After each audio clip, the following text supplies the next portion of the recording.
हम लोगों ने प्लांट टिश्यू तो पहले कर लिया था। प्लांट टिश्यू के अंदर चलो मैं कुछ जल्दी बताते रहो कि प्लांट टिश्यू कौन कौन से तीन टाइप के होते हैं, वहां चालू करते हैं, फिर उनका नाम कर लेंगे एक बारी। मैं तो थोड़ी सी बातें तुम्हारे को बता दूंगा फिर। खोल लो अपनी बुक्स, खोल लो और उसमें से बताते रहो। प्लांट टिश्यूज तीन टाइप के बताओ, कौन कौन से तीन टाइप के होते थे प्लांट टिश्यूज?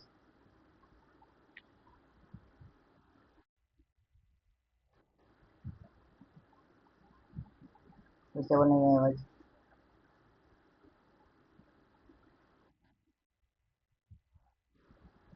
ना ना ना, वो तो तू सीधा वो बता दे रहा है, नाम ही बता दे रहा है। पहले तीन टाइप्स होते थे प्लांट टिश्यूज के। एक आता था मेरा प्लांट टिश्यू सबसे पहले हुआ करता था, उसके बाद फिर सेकेंड, उसके बाद थर्ड। सबसे पहले कौन से टिश्यूज आते थे मेरे? Meristematic tissue. Meristematic tissues. उसके बाद आते थे परमानेंट टिश्यूज। परमानेंट टिश्यू में भी दो टाइप होते थे क्या? सिंपल परमानेंट और कॉम्प्लेक्स परमानेंट। Permanent tissues. और फिर लास्ट में कौन सा आता था? लास्ट में आते थे मेरे प्रोटेक्टिव टिश्यूज। ये है मेरी जो सबसे पहले मेन की तीन क्लासिफिकेशन थी। इसके बाद आएंगे जो भी तुम नाम बोल रहे हो ना अलग अलग टिश्यूज के, वो सब इसके बाद आएंगे। फिर हमने पढ़ा था क्या कि हमारे तीन टाइप के टिश्यूज होते हैं प्लांट टिश्यूज में, एक मेरिस्टेमेटिक, फिर एक परमानेंट और एक प्रोटेक्टिव। मेरिस्टेमेटिक के अंदर क्या होते हैं फिर? मेरिस्टेमेटिक के तीन अलग टाइप्स होते हैं। क्या क्या टाइप्स होते हैं मेरिस्टेमेटिक के? बताओ, उसका नाम बताओ।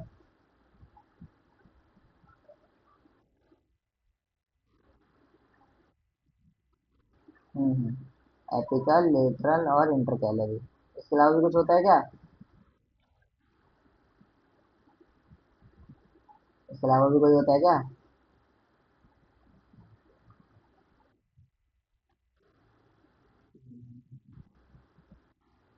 कहाँ प्रेजेंट होते हैं तीनों के तीनों, ये बताओ।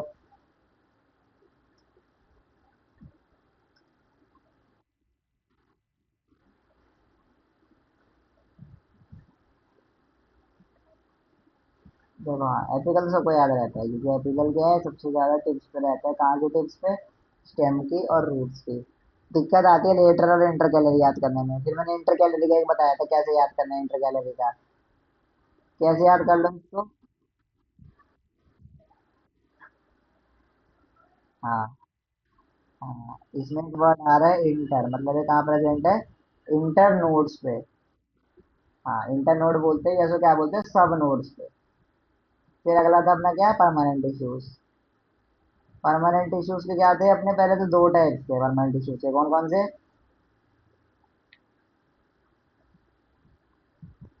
कौन कौन से दो टाइप थे परमानेंट इश्यूज के? हाँ, सिंपल परमानेंट और कॉम्प्लेक्स परमानेंट। फिर मैंने क्या बताया था, सिंपल परमानेंट पहले आया था या कॉम्प्लेक्स परमानेंट पहले आया था?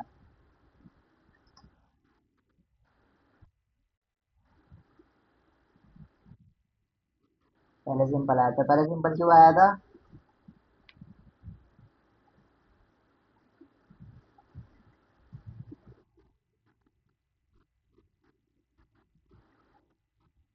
हाँ, क्योंकि जो कॉम्प्लेक्स परमानेंट इश्यूज जब बनते हैं तो वो किससे बनता है?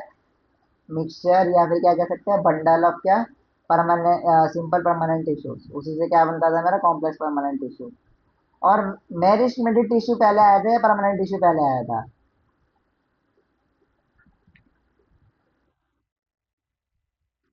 हाँ, तो मेरिस्टेमेटिक पहले क्यों आया था? क्योंकि वो किस चीज में हेल्प करते हैं?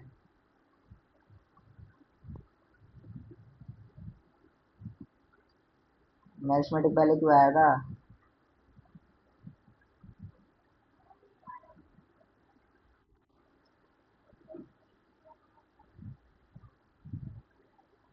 मैथमेटिक पहले इसलिए आया था क्योंकि वो किस में हेल्प करता है? हमारा ग्रोथ के अंदर। सपोर्ट वपोर्ट की कोई जरूरत नहीं होती जब प्लांट हमारा शुरुआत में नया नया सीडलिंग के फॉर्म में होता है या छोटे से प्लांट के फॉर्म में होता है। उसको मेन तो क्या चाहिए होता है कि पहले वो ग्रो कर जाए, उसके रूट्स आ जाए, उसकी स्टेम आ जाए। उसके बाद फिर चाहे उसको सपोर्ट चाहिए, उसके बाद उसको वाटर और वो चाहिए न्यूट्रिएंट्स वगैरह, उसके बाद उसको खुद से सस्टेन करना है, खुद से प्रेडेटर से खुद को बचाना है। तो ये सब चीजें बात की बात है। सबसे पहले पर क्या है, उसको ग्रो करना है। तो इसलिए क्या आता है, एपिकल लेटरल इंटरकैलरी किस में हेल्प करते थे? ग्रोथ के लिए। फिर मैंने एक नाम बताया था कि कैसे मेरिस्टेमेटिक टिश्यू जो परमानेंट बनता है, तो उस प्रोसेस का कुछ नाम होता है। क्या नाम था उस प्रोसेस का?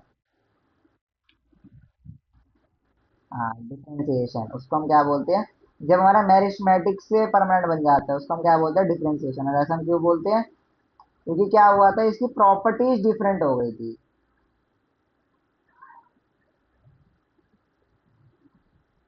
इसकी जो प्रॉपर्टी थी वो क्या हो गई थी? डिफरेंट हो गई थी। इसलिए मैंने कह दिया था क्या, ये कैसा है मेरा? डिफरेंशिएशन। और मेरिस्टेमेटिक क्या था, जब वो डिवाइड होना बंद हो जाता है तो क्या बन जाता है? परमानेंट बन जाता है। नाम से भी पता लग रहा है। परमानेंट का मतलब क्या है कि ये अपनी फॉर्म को ऐसा कैसे रखेगा, चेंज नहीं होने देगा। फिर कॉम्प्लेक्स के दो टाइप्स थे। कॉम्प्लेक्स के अंदर दो टाइप के टिश्यू आते थे, कौन कौन से?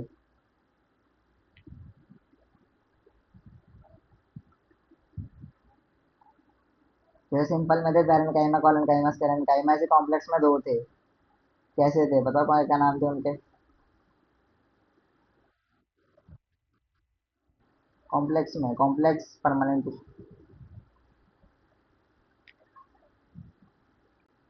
सोचो क्या थे? हाँ, हमारे दो थे क्या? एक था जाइलम और एक था क्या? फ्लोएम। अब इन दोनों में से फूड कौन ट्रांसफर करता था, ये बताओ, जाइलम की फ्लोएम? फूड कौन करता है इन दोनों में से? फ्लोएम। और water and minerals?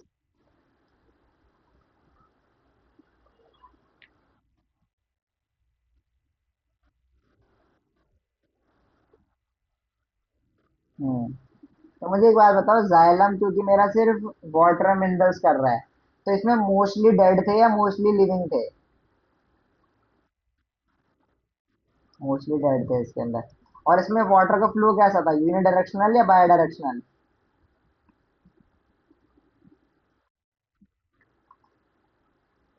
Unidirectional. Unidirectional क्यों था? क्योंकि वाटर क्या होता है, सिर्फ रूट से ऊपर चढ़ता है, वापस थोड़ी नीचे आएगा। सोच के देख, अगर मैंने रूट्स लिया, वहां से पानी ऊपर चढ़ा दिया, तो मेरे को जरूरत है दोबारा रूट से पानी आए? हाँ, तो इसलिए इसमें फ्लो कैसा होता है? यूनिडायरेक्शनल। फिर फ्लोएम में कैसे हो गए? Mostly living. और इसमें कैसा फ्लो होता है?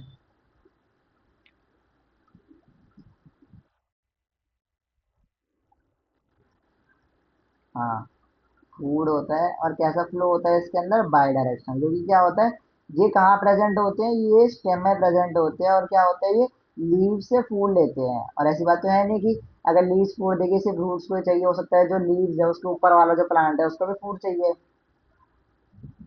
तो क्या होता है फिर, ये इसको बाय डायरेक्शनल देना पड़ता है खाना। और बाय डायरेक्शनल देने के लिए इसके पास क्या प्रेजेंट होता है? एक बढ़िया चीज बताई थी मैंने, जो फ्लोएम के पास नहीं, जाइलम के पास नहीं होता, सिर्फ फ्लोएम के पास होता है। उसको हम क्या नाम देते हैं? हाँ, sieve tube and companion cell. और इन दोनों का क्या काम होता है? इन दोनों का काम होता है कि कितना खाना स्टोर करना है, या कितना खाना क्या करना है, ऊपर भेजना है नीचे भेजना है, जितना भी इनने ग्लूकोज फॉर्म करा है उसको ये मेजर करते हैं। और इसलिए क्या होता है, बायो डायरेक्शनल कर पाते हैं। सीओ2 का मतलब क्या होता है? छलनी या परफोरेटेड बोलते हैं इसको। इसके क्या होता है, टिश्यू के अंदर क्या होता है, छेद छेद होते हैं। और पैरेन्काइमा कॉन्काइमा थोड़ा सा रह गया। पैरेन्काइमा कॉन्काइमा में बताओ, लिविंग कौन सा होता है, डेड कौन सा होता है? ये दोनों कैसे होते हैं? पैरेन्काइमा कॉन्काइमा आपस में लिविंग होते हैं। और स्कैन्काइमा कैसा होता है? डेड होता है। ये दोनों हो गए आपस में क्या, लिविंग। एल कर देता हूँ। और स्कैन्काइमा कैसा होगा? डेड होता है। तो डेड का काम क्या होता है? डेड का काम क्या होता है?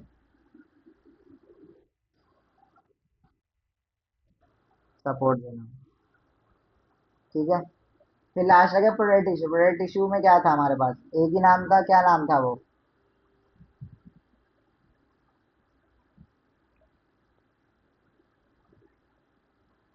प्रोडेट टिश्यू का बताओ क्या है एग्जांपल? कौन सा है प्लांट के अंदर प्रोडक्टिव टिश्यू?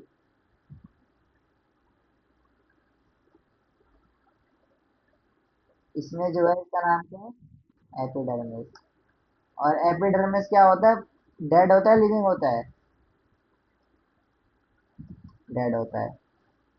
और डेड क्यों होता है? क्योंकि इसके अंदर क्या होता है, स्पेसिस नहीं होते, ये कोई भी चीज का एक्सचेंज नहीं होने देता है एपिडर्मिस।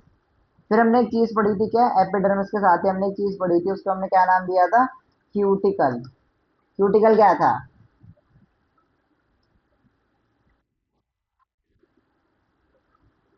मतलब होता क्या है क्यूटिकल?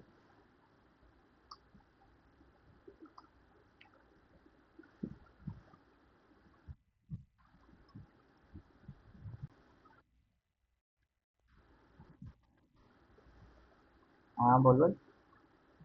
क्यूटिकल क्या आता है? एक वैक्सी सी कोटिंग थी कहाँ पे, लीफ का जो ऊपर का पार्ट होता है, जो क्या प्रिवेंट करता है? जो क्या प्रिवेंट करता है?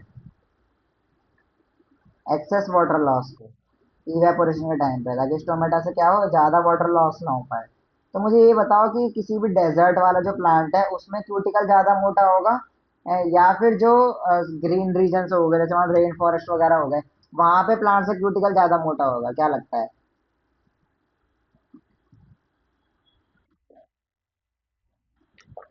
डेजर्ट वाले में, क्योंकि वहां के प्लांट्स को क्या करना है, अपना वाटर बचाना है। और इसलिए क्या होता है, जो डेजर्ट के प्लांट्स होते हैं वो कैसे होते हैं, स्पाइक्ड होते हैं। स्पाइक का मतलब क्या है? कांटेदार होते हैं, जिससे क्या है कि उसकी जो लीव्स होते हैं, जैसे जो कांटे होते हैं ना, उसकी लीव्स होती है। और क्या होता है कि लीव्स में क्या हो गया, एरिया कम हो गया। तो एरिया कम होने से क्या फायदा हुआ कि स्टोमेटा भी कम हो गया, और स्टोमेटा कम हो गया तो क्या हुआ, इवेपोरेशन उससे भी कम हो गया। साथ में क्या करा, क्यूटिकल और मोटी कर दी, तो ना के बराबर इवेपोरेशन था उसके अंदर। इस पूरे चार्ट में ऐसे कैसे, इसको स्क्रीनशॉट ले लो, याद कर लो, ठीक है? ये तुम्हारा पूरा का पूरा प्लांट इशू है। उसके बाद तो फिर सबकी पर्सनल बात है कि मान लो कि किसी फ्लोइंग के अंदर उन्होंने पूछ लिया कोई क्वेश्चन, या उसने जाइलम के अंदर कोई क्वेश्चन पूछ लिया, वो सब तो बात की बात है। बट सबसे पहले तुमको क्या है, सारे नाम पता होने चाहिए, उसके बाद ही तो कर पाओगे तुम ये सब चीजें।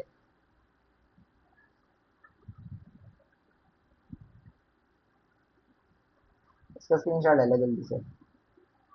फिर आज हम कंटिन्यू करेंगे क्या, मतलब में से स्टार्ट ही मान लो, स्टार्ट करेंगे क्या, एनिमल टिश्यू। मैंने थोड़ा पहले वाले उसमें बस मोटा मोटा तुम्हारे को बता दिया था कि एनिमल टिश्यू होता क्या है, कितने टाइप्स के होते हैं। बट आज हम अच्छे से पढ़ेंगे एनसीईआरटी से लाइन बाय लाइन। और ये चैप्टर इतना जरूरी है कि क्या है, एनसीईआरटी में कभी भी क्या है, कोई भी एक तुम्हारे को मेन वर्ड दे देंगे और उसमें से 2 नंबर का क्वेश्चन डाल देंगे।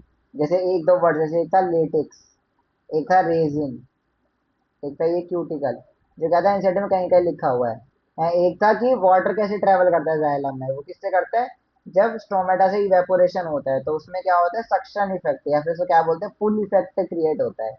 इसे छोटी छोटी बातें हैं, पर टीचर का मन करेगा वो क्या करेगा, 2 नंबर बना के दे देगा तुम्हारे को।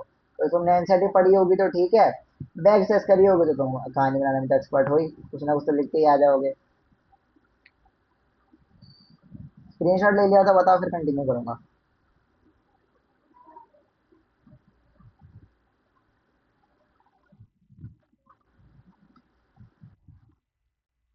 ठीक है, कोई भी डाउट हो इन सब में, इनमें से किसी भी टिश्यू में?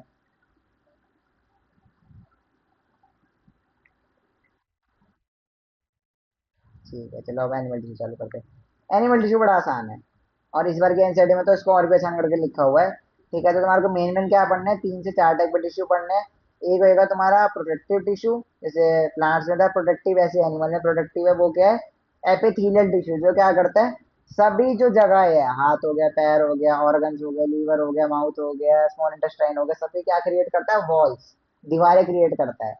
फिर अगला आएगा मेरा कनेक्टिव टिश्यू। कनेक्टिव टिश्यू में 2 3 आएंगे, जैसे ब्लड हो गया तुम्हारा, प्लाज्मा हो गया, व्हाइट ब्लड सेल्स हो गए, या बोन्स हो गई, मसल्स हो गए, टेंडन लिगामेंट हो गया। फिर मसल्स के बारे में आएगा कि 2 टाइप की मसल कौन कौन सी होती है, वॉलेंटरी और इनवॉलेंट्री। फिर आएगा तुम्हारा स्केलेटन कैसे वर्क करता है, उसको हम बोलते हैं मस्क्यूलो स्केलेटन, जो मसल्स प्रेजेंट होते हैं स्केलेटन के ऊपर। फिर थोड़े बहुत जॉइंट्स के बारे में, और तुम्हारे स्केलेटल सिस्टम के बारे में। तो मतलब काफी ऐसी चीजें जो तुमने पहले पढ़ रखी होगी। प्लांट टिश्यू तुम्हारे पूरा नहीं आता। पर एनिमल टिश्यू का तो क्या है, तुम्हारे पास काफी चीजें बोन्स के बारे में या मसल्स के बारे में तुमने पहले ही पढ़ रखा है, तुम्हारे लिए एक तरीके से वो टॉपिक रिवीजन हो जाएंगे। बट जो जरूरी टॉपिक्स है, जैसे एपिथेलियल टिश्यू हो गया, या ब्लड सेल्स में का कोई बढ़िया बात बता दी उन्होंने, या व्हाइट ब्लड सेल्स के बारे में कुछ बढ़िया बात बता दी, वो सब तुम्हारे लिए इंपॉर्टेंट है। चालू करते हैं। Like plants, animals also grow together and specialize in performing different functions. These group of similar cells form animal tissue. तो एनिमल्स में भी क्या होता है, जो भी टिश्यूज क्या करते हैं, साथ में सिमिलर वर्क परफॉर्म कर रहे होते हैं, उसको हम क्या नाम दे देते हैं, animal tissue. Let us perform a few simple activities. तो एक्टिविटी कुछ करके दिखा रहे थे, क्या करा तुमने, आइज ब्लिंक करी, या अपने फिस्ट को क्लिंच करा, मतलब क्या करा, मुट्ठी बंद करी और फिर खोली। अगला है टेक अ डीप ब्रेथ, तुमने जोर से सांस ली। फिर क्या है, टच समथिंग वार्म और कोल्ड, कुछ गर्म या कुछ ठंडा छुओ। Now think which tissue help you move, which tissue enable you to sense heat और cold, which tissue allow oxygen to enter the blood, which tissue hold the body together so that the skin does not fall off. Many such questions can be asked, but the answer lie in diversity of animal tissue, which are specially adapted to perform different functions. तो ये ऊपर ये तो बस बता रखा है कि तुम मतलब देखते कैसे हो, या फिर अपनी फिस्ट कैसे क्लिंच कर पाते हो, या फिर ब्रीथ कैसे कर पाते हो, या कोई वार्म या कोल्ड चाहिए तुमको कैसे पता लगता है कि तुम्हारी बॉडी में वार्म या कोल्ड से भी टच हुई है। तो इस सब के लिए क्या आता है, क्या चीज उन्होंने बताई, diversity of animal tissues. Animal tissue में क्या है, काफी ज्यादा डाइवर्सिटी है, काफी ज्यादा अलग अलग टाइप के टिश्यूज प्रेजेंट है। It is interesting to understand how the structure of an animal tissue suits its specific function. अब देखते हैं कैसे एनिमल टिश्यूज है क्या करते हैं, स्पेसिफिक फंक्शन इनेबल करते हैं। स्पेसिफिक फंक्शन का मतलब क्या होगा, जैसे मान लो सबसे पहला टिश्यू क्या है तुम्हारा, एपिथेलियल टिश्यू। तो एपिथेलियल टिश्यू क्या होता है, बेसिकली इसको ये मान लो कि बस ये क्या करता है, इसका काम क्या है, लेयरिंग का।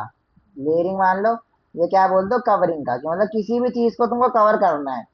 कोई भी तुम्हारा ऑर्गन है, स्टमक की वॉल्स हो गई, इंटेस्टाइन की वॉल्स हो गई, हाथों की वॉल्स हो गई, पैरों की वॉल्स हो गई, नाक की वॉल्स हो गई, या हेड की वॉल्स हो गई, सब चीजों की वॉल्स में एपिथेलियल टिश्यू प्रेजेंट है। Epithelial tissue forms the outer covering of body, क्या बनाते हैं, पूरी बॉडी की आउटर कवरिंग बनाते हैं, जैसे क्या है, स्किन।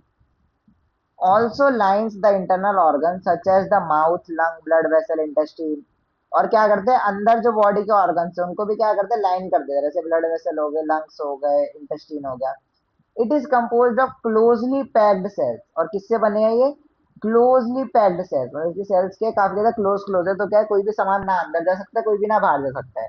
सोच के देखो कि मान लो जब तुम अपने हाथ में पानी डालते हो तो क्या ऐसा होता है कि तुम्हारे हाथ के आर पार निकल जाता है पानी। ये तुम अपने हाथ पे अगर मिट्टी डाल दो तो नीचे से बाहर आ जाती है सारी मिट्टी आर पार होके। ऐसा तो पॉसिबल नहीं होता है, क्योंकि क्या है, हमारी बॉडी के अंदर ना ही तो कोई चीज बाहर से ऐसे एंटर कर सकती है स्किन के थ्रू, है ना ही स्किन के थ्रू बाहर निकल सकती है कोई भी चीज, with very little space between them. This structure prevent the entry of germs. और ये इसलिए नहीं है कि तुम इसके अंदर पानी आर बार करना है आपको या फिर कुछ करना है, इसका मेन काम क्या है कि जर्म्स की एंट्री ना हो पाए बॉडी के अंदर। रिड्यूस वाटर लॉस, और क्या करे, वाटर लॉस रिड्यूस हो जाए। And also help in absorption, secretion and movement of substances. अब ये जो चीज है ना, एब्जॉर्प्शन सेक्रीशन, एब्जॉर्प्शन का मतलब क्या हो गया, जैसे हमारी बॉडी क्या करती है, हमने खाना खाया है, उसके न्यूट्रिएंट्स बचे हुए हैं, उसको क्या करती है, एब्जॉर्ब कर लेती है। सेक्रीशन का मतलब क्या होता है, कुछ सेक्रीट करना, कुछ निकालना। तो जैसे मान लो तुम्हारा जो माउथ है उसमें क्या प्रेजेंट होता है, सलाइवरी ग्लैंड्स प्रेजेंट होते हैं, जो क्या करते हैं, सलाइवा क्रिएट करते हैं। जो तुम्हारे मुंह में सलाइवा आता है, जो थूक आता है, उसको हम क्या बोलते हैं, वो ग्लैंड सेक्रेट कर रहे हैं उसको। फिर है movement of substances. Movement of substance कैसे हो सकता है, मान लो तुम्हारी ब्लड है वो क्या कर रही है, न्यूट्रिएंट को इधर से उधर लेके जा रही है, ऑक्सीजन को इधर से उधर लेके जा रही है, तो ये क्या हो गया, मूवमेंट ऑफ सब्सटेंसेस। तो इनका काम दे रहे थे, कौन कौन से टिश्यू क्या क्या काम करते हैं। सबसे पहला क्या आ गया, पहला फंक्शन क्या है, एक्सचेंज। एक्सचेंज में क्या आ गया, help in rapid diffusion of liquid and gases. मतलब पहला एक्सचेंज में क्या है, diffusion of liquid and gases. तो ये क्या होते हैं, सिंगल लेयर होती है और थिन लेयर होती है, और कहाँ प्रेजेंट होती है, ब्लड वेसल्स में और लंग्स में। थोड़ा ना चीजें बनाने रखा है, मैं तुम्हारे को थोड़ा पास से ले जाके दिखा देता हूँ कि लंग्स तुम्हारे दिखते कैसे है। ठीक है, ये मान लो ये तुम्हारा हेड है, ठीक है, और ये तुम्हारा माउथ हो गया। और क्या है, ये है तुम्हारी नेजल कैविटी। नेजल कैविटी का मतलब क्या होता है, जो तुम्हारे वो है, नाक के अंदर की जो कैविटी है, जहाँ से क्या होता है, सारी एयर अंदर जाती है बॉडी के। तो ये मान लो ये क्या है, तुम्हारी नेजल कैविटी, हवा यहाँ से अंदर जाती है। तो अब नेजल कैविटी में क्या है, नीचे जाके कहाँ कनेक्ट हो जाएंगे, ये कनेक्ट हो जाएंगे तुम्हारे किस पे, तुम्हारे लंग्स होते हैं थोड़े ऐसे शेप के।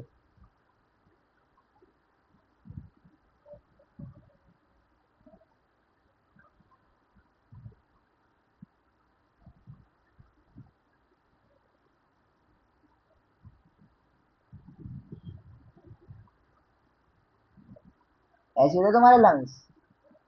ठीक है, तो अब ऐसे तो है नहीं कि ये लंग्स सिर्फ ऊपर ऊपर से दिखाई देते हैं, लंग्स के अंदर भी तो कुछ होता होगा, ताकि तुम्हारी जो बॉडी है वो अलग से गैसेस को एक्सचेंज कर पाए। तो क्या होता है, ये अंदर जाके क्या होता है, इसको हम बोलते हैं बेसिकली, ये तुम्हारी ट्रैकिया होती है।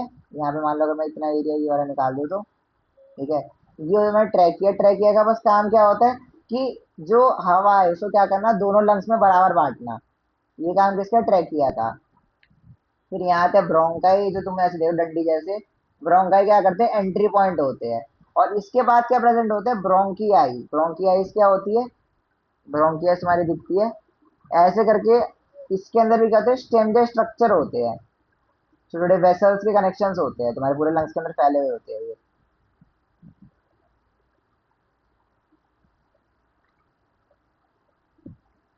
और इसके आगे क्या लगा होता है तुम्हारा, इसके आगे लगे होते हैं छोटे छोटे ब्लॉब लाइक स्ट्रक्चर, ब्लॉब बोल लो या फिर मान लो छोटे छोटे बॉल जैसे कुछ स्ट्रक्चर होते हैं, ठीक है, इस पूरे पे लगे होते हैं। इसका मेन काम होता है क्या करना, गैसेस को एक्सचेंज करना। इसको हम बोलते हैं एल्वियोलाई। ठीक है, नाम वगैरह इतने तुम्हारी याद की जरूरत नहीं है, मैं तुम्हारे मैंने बता दे रहा हूँ बस। तो फिर दिखता कैसे है, अगर मैं इसको बड़ा करूँ एक एल्वियोलाई को, सोचो वैसे कितना छोटी चीज है ये। तुम्हारी लंग्स के अंदर क्या है, लाखों लाखों एल्वियोलाइज होते हैं, पर अगर मैं इसको बड़ा करूँ तो पता है कैसे दिखाई देता है ये मान लो ये तुम्हारी ब्रोंकियोल की ट्यूब है, ठीक है, और ये मान लो ये तुम्हारा एक एल्वियोलाई है, ठीक है, और ये हो गया नॉर्मल जो ट्यूब चल रही है तुम्हारी। इसके अंदर क्या होता है, इसके अंदर होती है पहले एक तो ब्लड वेसल होती है तुम्हारी। ये लाल वाली ब्लड वेसल कौन सी होती है, लाल वाली होती है जो क्या लेके जाती है, ऑक्सीजन लेके जाती है ब्लड में, ठीक है। और एक होती है ब्लू वाली जो क्या करती है, डीऑक्सीजनेटेड ब्लड। डीऑक्सीजनेटेड ब्लड का मतलब क्या होगा, जिसके अंदर ऑक्सीजन की कमी है जिस ब्लड के अंदर, या फिर जिस ब्लड में ऑक्सीजन की कमी है पर कार्बन डाइऑक्साइड बहुत ज्यादा है, वो वाला ब्लड प्रेजेंट होता है इसके अंदर, ठीक है, ब्लू वाली है इसके अंदर, ठीक है। तो अब क्या होएगा इसके अंदर, तुम्हारे लंग्स ने क्या करा, जोर से ऑक्सीजन खींची अंदर। तो ऑक्सीजन खींची तो क्या होएगा, सारे ऑक्सीजन के जो पार्टिकल्स है यहाँ आ जाएंगे, ऑक्सीजन के सारे पार्टिकल्स यहाँ आ जाएंगे।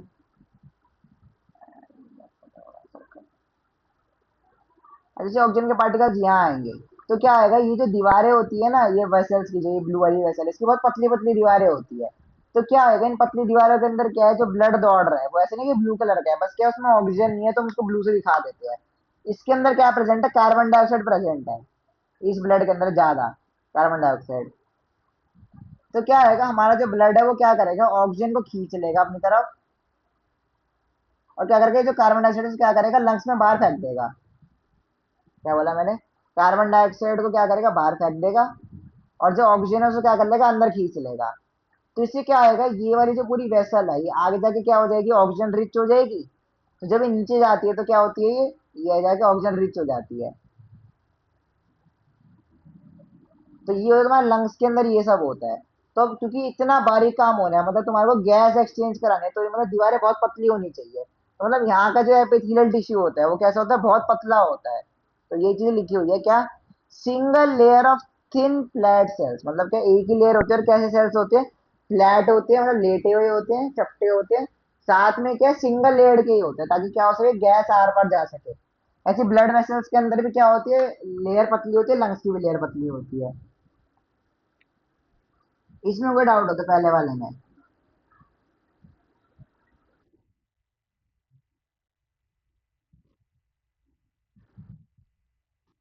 इसके फिर मेरा अगला टिश्यू कौन सा आता है, जिसका काम क्या है, प्रोटेक्शन। अब क्या लगता है, प्रोटेक्शन वाले टिश्यूज है वो सिंगल सेल्ड होने चाहिए, मतलब सिंगल लेयर होनी चाहिए, काफी सारे लेयर होनी चाहिए टिश्यूज की, क्या लगता है,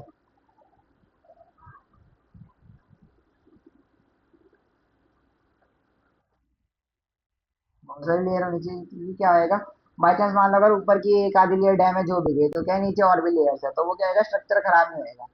मैंने सोचा अगर जैसे ये वाली थी जिसके पे क्या आते सिंगल लेयर थी, इस वाली के ऊपर अगर मान लो गलती से कुछ दिक्कत आ गई और क्या हुआ, ये ब्लू वाली रप्चर हो गई, तो क्या आएगा, सारा खून इसमें भर जाएगा एल्वियोलाई में, तो क्या फिर बंदा जिंदा रह पाएगा,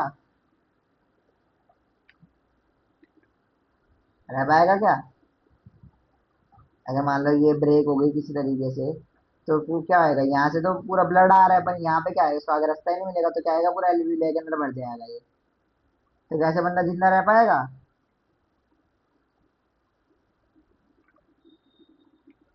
नहीं हो पाएगा, क्यों, क्योंकि उससे क्या आएगा, पूरा जो ब्लड है वो क्या आएगा, बॉडी में उसकी कमी हो जाएगी, क्योंकि वो सारा कहाँ बढ़ जा रहा है, लंग्स में बढ़ जा रहा है। इसलिए इसकी लेयर कैसी होनी चाहिए, मल्टीपल लेयर्ड होनी चाहिए, जो क्या प्रेजेंट करे या क्या प्रोवाइड करे, मैकेनिकल इंजरी से प्रोटेक्शन प्रोवाइड करे। किसी भी तरीके की मैकेनिकल इंजरी होगी, मान लो कट लग गया या हाथ किसी का लग गया या फिर मान लो कोई वैसे टिश्यू में दिक्कत आ गई, उससे बचाए वो। और ये कैसे होता है, टाइटली पैक्ड होते हैं, और कैसे होते हैं, फ्लैट होते हैं साथ में। और जिसका क्या एग्जांपल हो गया, स्किन, माउथ और ऑइसोफेगस। स्किन तो चलो समझ आता है, ये ईसोफेगस क्या है? ईसोफेगस पता है किसी को? ईसोफेगस का एक और नाम होता है फूड पाइप। फूड पाइप कह लो, इसको मैं फूड ट्रैक बोलता हूँ मैं तो। इसको हम क्या बोलते हैं, फूड ट्रैक बोलते हैं। तो ईसोफेगस सोच के देखो, मान लो यही वाला बंदा है हमारा, अभी नाक से सांस नहीं ले रहा है, अभी खाना खा रहा है, इसके नाक की सांस हटा देते हैं।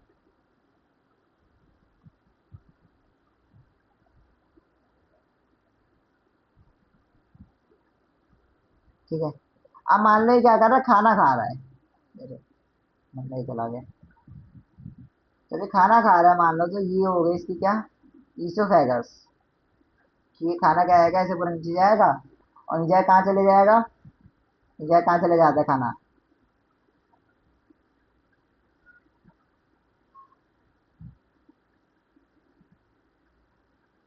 नीचे का सारा खाना कहाँ चला जाएगा, स्टमक में। तो क्या लगता है, अगर ये वाली लेयर पतली हुई और मान लो मैंने कोई बढ़िया चीज खा ली, मान लो मैं आज बैठा हूँ पिज्जा खाने, और मैंने क्या करा, उसको बिना चबाए ऐसे ही निकल लिया, तो क्या लगता है, क्या वो इस वॉल को रप्चर कर सकता है? क्या लगता है, तुम्हारी जो फूड पाइप है उसको ब्रेक कर सकता है क्या? अगर मैंने मान लो कोई चीज बिना चबाए खा ली गलती से, करके मत देखना ट्राई करके, पर अब वैसे ही बताओ, क्या ये इसको डैमेज कर सकता है वॉल्स को? कर सकता है।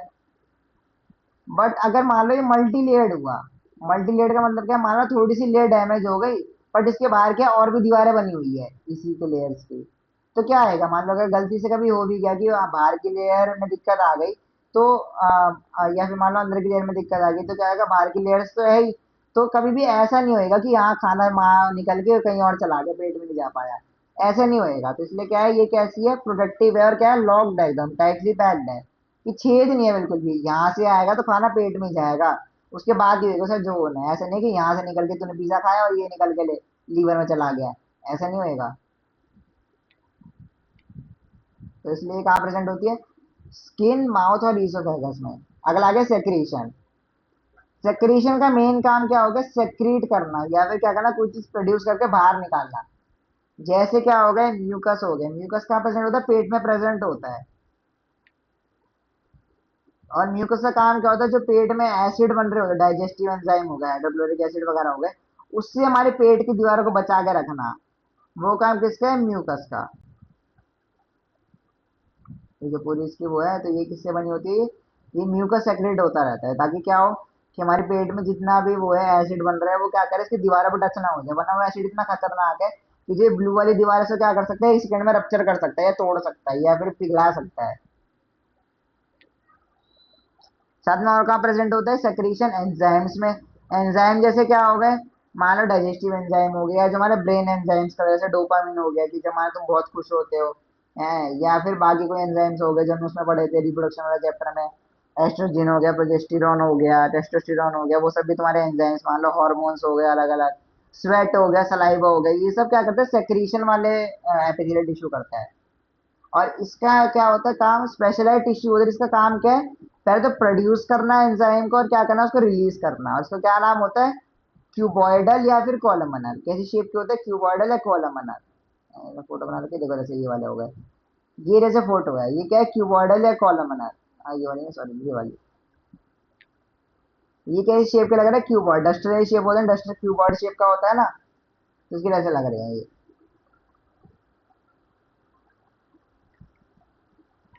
जैसे क्या होगा, सलाइवरी ग्लैंड, स्वेट ग्लैंड हो गया, स्टमक लाइनिंग हो गई, इन सब चीजों में।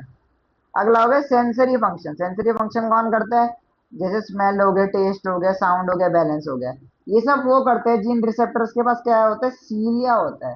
सीलिया क्या होता है, छोटे छोटे ऐसे करके हेयर लाइक स्ट्रक्चर होते हैं, बाल जैसे स्ट्रक्चर होते हैं, जिनका काम क्या होता है, बेसिकली सिग्नल इधर से उधर ट्रांसफर करना है, या फिर न्यूट्रिएंट इधर से उधर एब्जॉर्ब करना। सीलिया। ठीक है, जैसे क्या होगा, तुम्हारी नॉस्ट्रिल्स होगी, उसके अंदर भी क्या होता है, सीलिया प्रेजेंट होता है। तुम्हारी जीभ है, उसमें छोटे छोटे डॉट डॉट से होते हैं, उसको हम क्या बोलते हैं, सीलिया। वो टेस्ट बड्स की तरह काम करते हैं। ईयर के अंदर तुम्हारे हेयर और वैक्स होती है, वो सब भी क्या होते हैं, सीलिया से बने होते हैं। लास्ट हो गया एब्जॉर्प्शन। एब्जॉर्प्शन का सबसे मेन काम क्या है, मिनरल्स एब्जॉर्ब करना खाने के अंदर से। न्यूट्रिएंट्स हो गया, वाटर हो गया, मिनरल्स हो गया। और ये कैसे होता है, सिंगल पिलर, सिंगल होते हैं, लेयर्ड कैसे होते हैं, पिलर जैसे होते हैं। और इसमें क्या प्रेजेंट होता है, हेयर लाइक स्ट्रक्चर प्रेजेंट होते हैं इसके अंदर भी। इसको हम क्या नाम देते हैं, हेयर लाइक स्ट्रक्चर को, इसको विलाय। विलाय बोले, कई लोग उसको विल्ली भी बोल देते हैं, विलाय।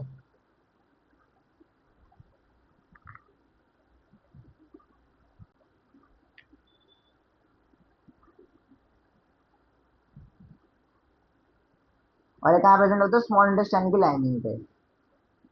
यहाँ तक कोई डाउट हो तो बताओ।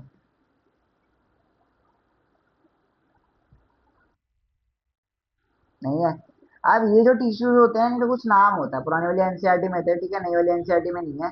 तो मैंने नाम बता देता हूँ, तुम्हारे को याद करना है तो कर लेना, नहीं करना तो भी कोई बात नहीं। ठीक है। जो मेरे एक्सचेंज में काम आते हैं, जो कैसे होते हैं, सिंगल लेयर्ड होते हैं, उसको मैं क्या नाम देता हूँ, उसको मैं नाम देता हूँ क्या, squamous epithelium. SQUAMOUS, squamous epithelial tissue.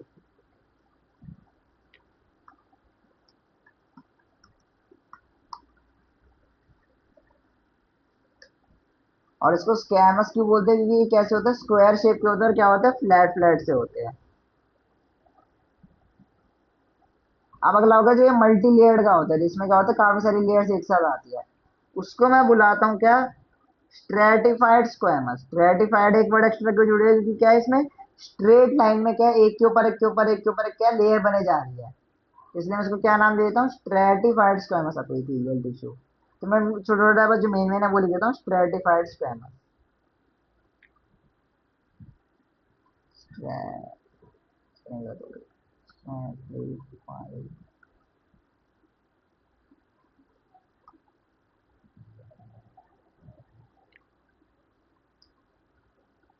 Stratified squamous, उसका है क्या, एपिथेलियल टिश्यू।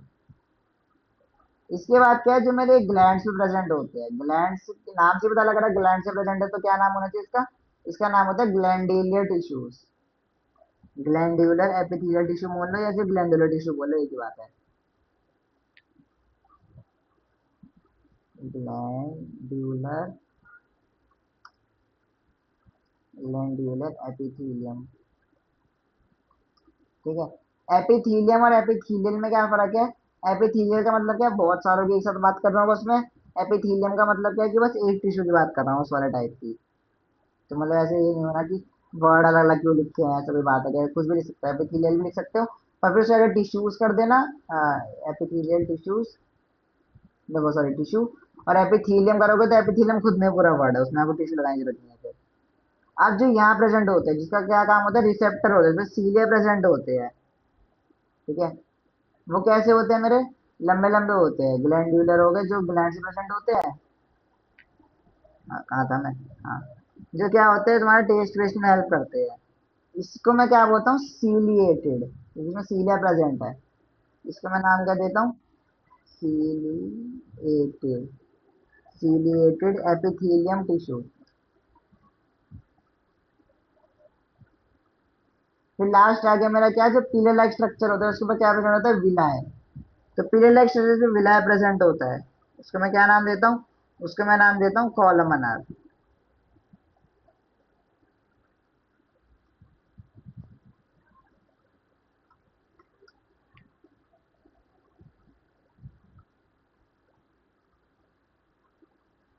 ठीक है। तो मैंने तुम्हारे को नाम लिखवा दिया, ठीक है, ये याद रहे तो भी ठीक है, ना रहे तो भी कोई बात नहीं, मतलब ऐसे ऐसे कोई हार्ड एंड फास्ट रूल नहीं है कि याद होनी चाहिए सब में।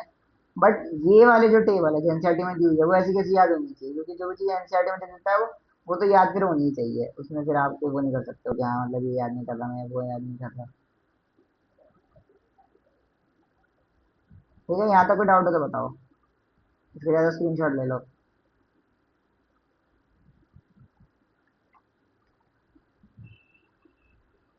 बताओ कोई डाउट हो तो।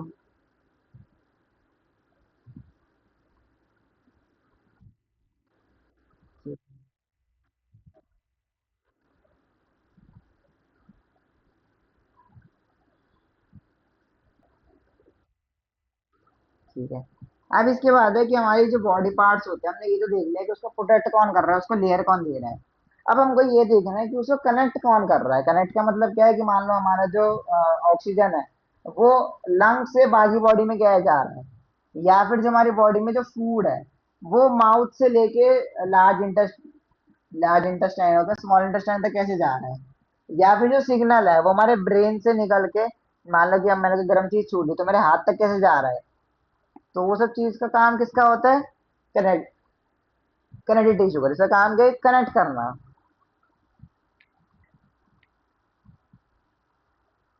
Bones connect and support the body from head to toe. सबसे पहले तो क्या, सबसे पहले कनेक्ट टिश्यू कौन सा हो गया मेरा? बोन्स। और बोन्स का काम क्या होता है? क्या कनेक्ट करना? बॉडी को किससे?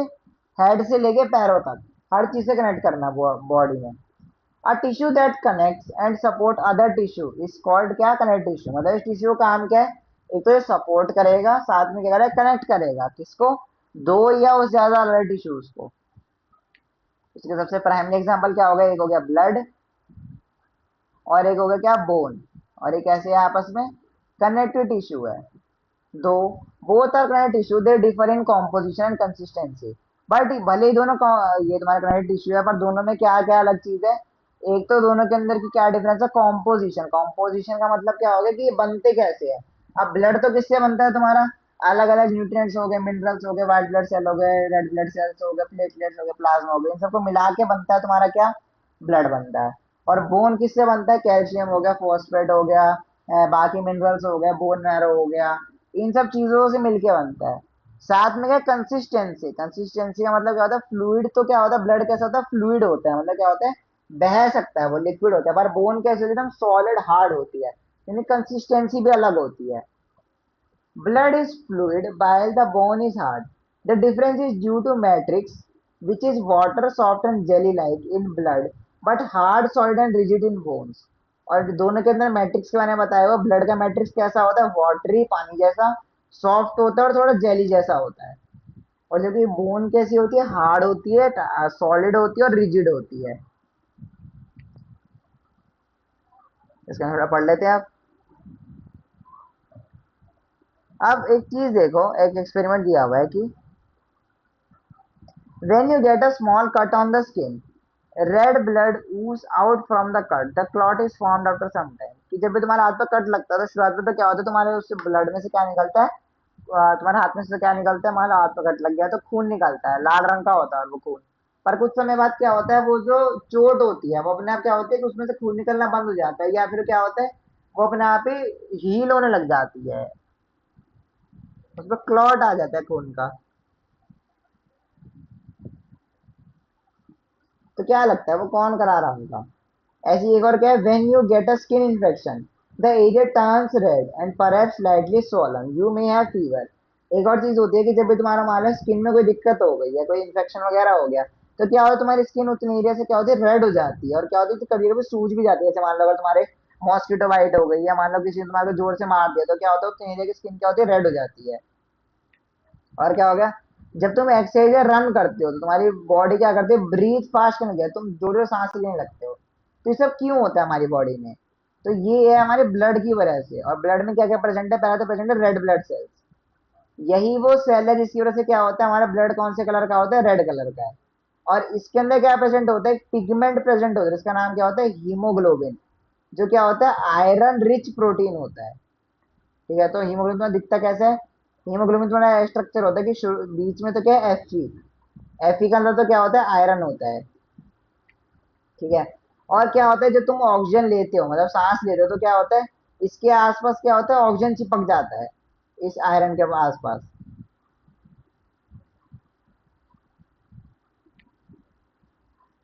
और फिर क्या होता है?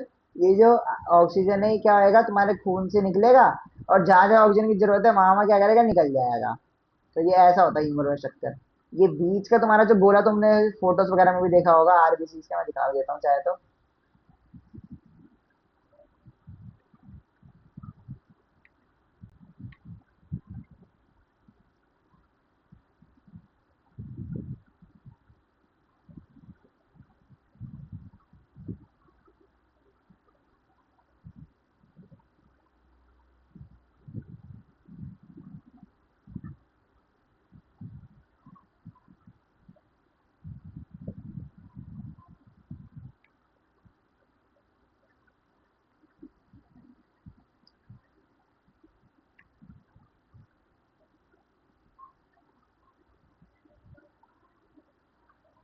ये देखो, नीचे गया। ये तो जैसे कहते हैं ना रेड ब्लड सेल्स का। रेड ब्लड सेल्स दिखता है तुम्हारे मूवी वगैरह में दिखाते होंगे तो कि ऐसा होता है, ये बीच में दो गोले होते हैं और नीचे से क्या डेंट होता है हल्का सा। ये जो डेंट होता है इसके आसपास की जो दीवार है इसमें क्या प्रेजेंट होता है, हीमोग्लोबिन प्रेजेंट होता है। हीमोग्लोबिन क्या दिखता है, हीमोग्लोबिन तुम्हारा ऐसा दिखाई देता है, ये धागे धागे से होता है तुम्हारे। ठीक है, जिसमें क्या प्रेजेंट होता है, ये ऑक्सीजन से चिपक जाता है। जैसे ये मानो तुम्हारा क्या है, ये आयरन से बना हुआ है और इसमें क्या होता है, ऑक्सीजन से चिपक जाता है हीमोग्लोबिन पे। तो क्या होता है, तभी तुम्हारी बॉडी में ट्रांसफर हो पाता है खून के जरिए haemoglobin. RBC live for 4 months and are replace regularly. और एक आरबीसी क्या है, एक रेड ब्लड सेल क्या है, 4 महीने तक ही जिंदा रहता है। उसके बाद क्या होता है, वो अपना डेड हो जाता है। और फिर बॉडी क्या करती है, उसके न्यूट्रिएंट्स लेके उसको एब्जॉर्ब कर लेती है, जैसे लाइसोम्स करते थे ना, न्यूट्रिएंट्स लेके डाइजेस्ट कर लेते थे खराब वाले सेल को, ऐसे ही तुम्हारा आरबीसी होता है। और क्या होता है, रिप्लेस हो जाते हैं किससे, किसी दूसरे नए आरबीसी से वो। अब मुझे चलो एक बात बताओ, तुमने कभी क्या वो देखा है, चलो ये वाले पढ़ा है तो उसका पूछता हूँ। Platelet help in blood clotting at the site of injury. फिर एक और चीज है उसका नाम क्या होता है, प्लेटलेट्स। प्लेटलेट्स हमारे ऐसी शेप के होते हैं और ये क्या होते हैं, नेट लाइक स्ट्रक्चर फॉर्म कर देते हैं। मान लो क्या है तुम्हारे इसमें क्या है, कभी मान लो चोट लग गई, ये क्या मान लो तुम्हारे इसमें चोट लग गई कभी, ठीक है, ये मान लो तुम्हारा हाथ था,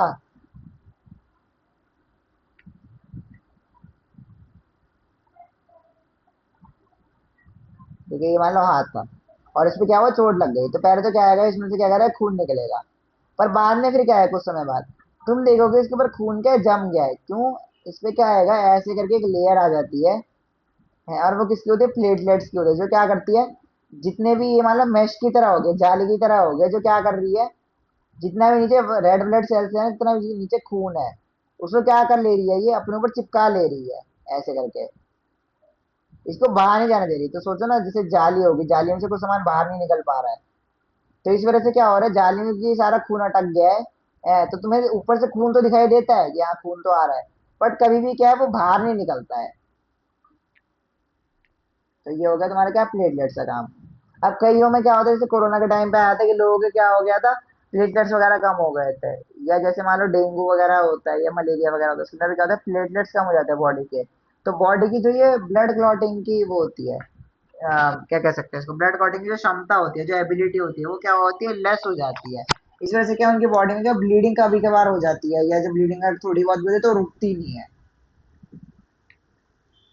अगला आ गया मेरा क्या, ड्यूरिंग एक्सरसाइज और running muscle need more oxygen, so breathing become fast and blood flow increases, face becomes red या पियर्स रेड। और तुम्हारा चेहरा भागते हुए लाल लाल सा क्यों हो जाता है, क्योंकि क्या है, हमारी बॉडी को उस समय क्या चाहिए, ज्यादा ऑक्सीजन चाहिए। तो हम क्या करें, ज्यादा जोर जोर से सांस लेते हैं और ज्यादा ऑक्सीजन अंदर लेते हैं, और फिर क्या, हमारा खून का जो फ्लो है वो भी बढ़ जाता है। तो हमारे जो खून का फ्लो जैसे ही बढ़ जाता है तो हम क्या करते हैं, जो ब्लड है उसका फ्लो बढ़ जाता है, तो हमारा चेहरा क्या होता है, लाल हो जाता है। व्हाइट ब्लड सेल का और काम क्या होता है, जो इन्फेक्शन वगैरह हो गए बॉडी के अंदर, उससे बचाना हमारे को। जैसे कोई भी टाइप की इन्फेक्शन हो गया, मान लो कोई पैथोजन आ गया, कोई वायरस आ गया, बैक्टीरिया आ गया बॉडी के अंदर, उसको खत्म करने का काम करता है ये। तभी तुमने देखा होगा, कभी कभी मान लो किसी एरिया में क्या होता है, पस हो जाती है, तो उस समय क्या होता है, सारा जो व्हाइट ब्लड सेल्स है वो क्या करता है, सारे जितने भी बैक्टीरिया होते हैं उनको इकट्ठा कर लेता है और वो एक जगह भी इकट्ठा हो जाता है फिर व्हाइट ब्लड सेल, ताकि एक साथ बाहर निकल आए। या मान लो कभी तुमने देखा होगा, जब कॉमन कोल्ड वगैरह होता है तो वो कफ के थ्रू बाहर निकलता है, तो वो सारा तुम्हारा व्हाइट ब्लड सेल्स होता है, जो क्या कर रहे होते हैं, सारे जितने वायरस होते हैं कफ के जो होते हैं, कोल्ड, कॉमन कोल्ड के जो वायरस होते हैं उसको क्या करते हैं, इकट्ठा करके रखते हैं, और जब तुम कफ करते हो तो क्या होता है, सारा बाहर निकल जाता है। तो ये तो आगे तुम्हारी मेन मेन बात है। इन वाली बातों में कोई डाउट हो तो बताओ पहले एक बारी।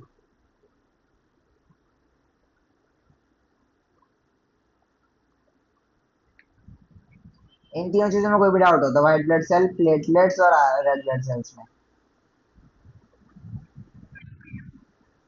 ठीक है, चलो मैं एक एक्स्ट्रा चीज पूछ लेता हूँ, ये तुम्हारे सिलेबस में नहीं है। क्या लगता है तुम्हारे को, जो तुम्हारे पास, तुमने देखा होगा जब भी शुरुआत में होता है, कोई भी बेबी होता है, कुछ भी होता है, उसके साथ में एक ब्लड ग्रुप एसोसिएट कर देते हैं वो, कि एक ब्लड ग्रुप है ए प्लस, एक ब्लड ग्रुप है बी प्लस। तो क्या लगता है, ये ए प्लस बी प्लस क्या है? या कईयों का ए बी प्लस भी होता है, कईयों का ओ प्लस या ओ माइनस भी होता है, तो क्या लगता है क्या चीज होता है ये?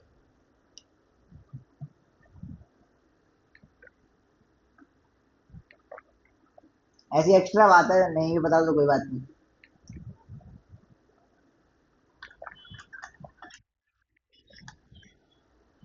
तो ये जो ए प्लस और बी प्लस होता है ये क्या होता है एक्चुअल में? बोलो ना, कुछ बोल रहे थे क्या?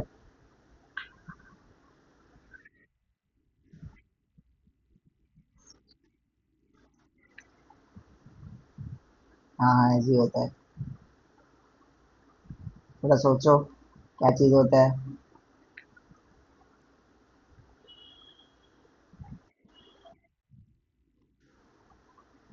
ठीक है, चलिए मैं बता देता हूँ। पहली बात तो क्या है, ए पॉजिटिव और बी पॉजिटिव होते हैं। ठीक है। ये क्या होता है, हमारे ब्लड के ऊपर क्या होता है, एक स्पेशल टाइप का प्रोटीन होता है। प्रोटीन मान लो, या उसको हम एक और नाम देते हैं, उसका नाम क्या होता है, एंटीजन।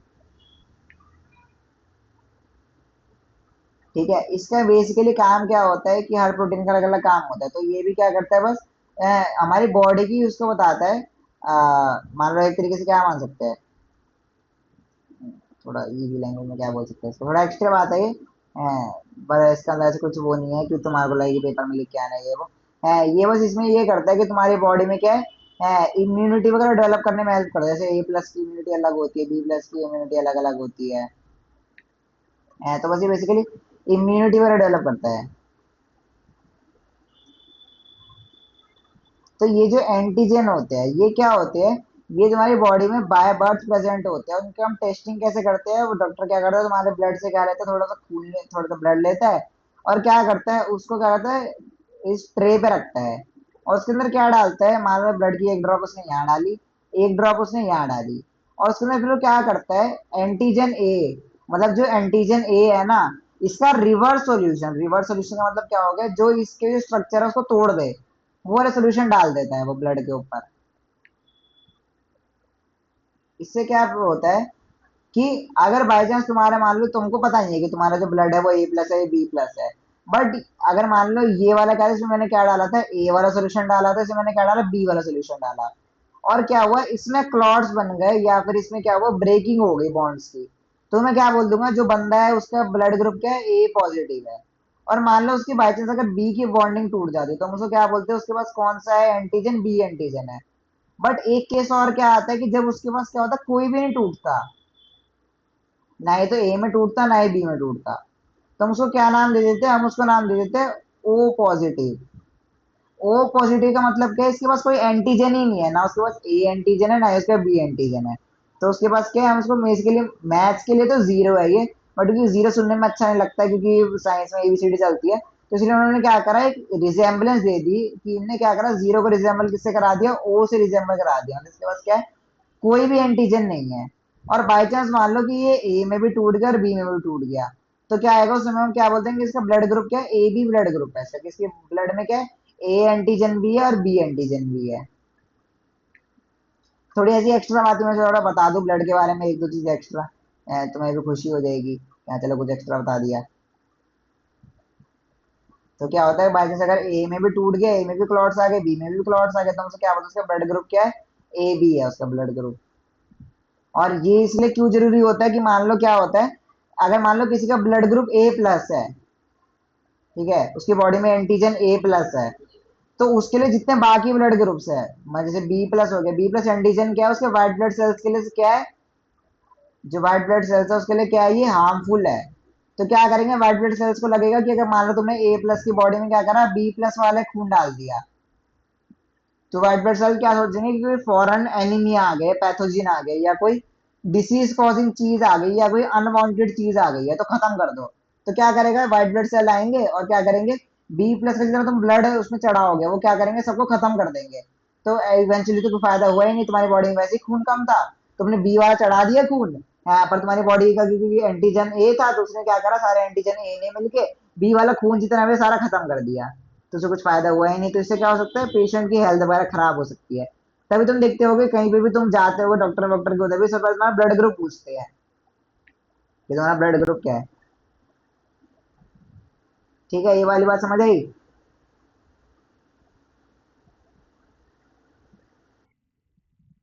ठीक है। अब यहाँ तक मैं बताओ, कोई डाउट हो तो बताओ, क्योंकि आज यही करेंगे, कल एक क्लास से फिर बोन बोन चालू करेंगे, नेक्स्ट क्लास में जब भी होगी। ठीक है, फिर कोई डाउट हो तो पूछना, लीव कर दो।